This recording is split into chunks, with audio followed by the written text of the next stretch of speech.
From e-cigarettes now to marijuana. 56% of voters decided to legalize pot in Oregon, but now many find themselves fighting in support of Measure 91 all over again. In fact, several lawmakers have offered up bills that could drastically change how legal pot would work. That has many people saying, keep out of it. K2's Stephen Mayer is in Southeast Portland, and Stephen, they say those changes would go against the will of the voters. Yeah, that's exactly right, Deb and Steve. Measure 91 set up basic rules for how to enforce recreational marijuana here in Oregon, leaving the OLCC to sort out the finer details when it comes to sales and enforcement. But now many are worried they won't even get that chance.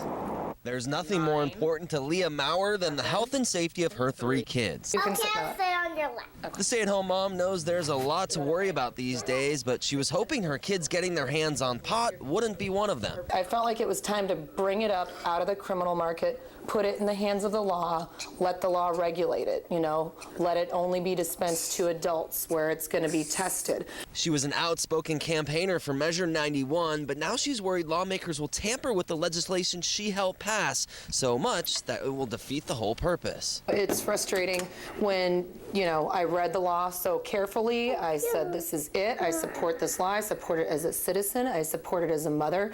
And I don't want to see any of these last-minute changes happening. One of her biggest concerns, Senate Bill 542. It allows cities and counties to ban pot without putting the idea up to a vote of all citizens like Measure 91 called for. I would be fearful that if counties outright ban it and don't give the voters a choice on it, that there would still be criminal activity. I really do feel that children and teenagers are much safer having it above ground in a regulated market and not in the hands of a criminal market. What's really important about this... So she and other supporters went on the offensive today, hoping to stall those bills and convince lawmakers to respect the will of voters.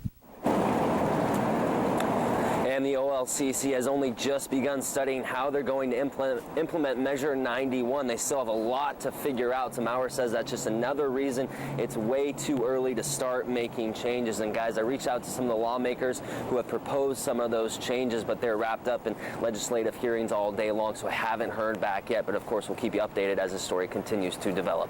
Stephen Mayer, K2 News. Continue to watch this process unfold. Stephen, thank you.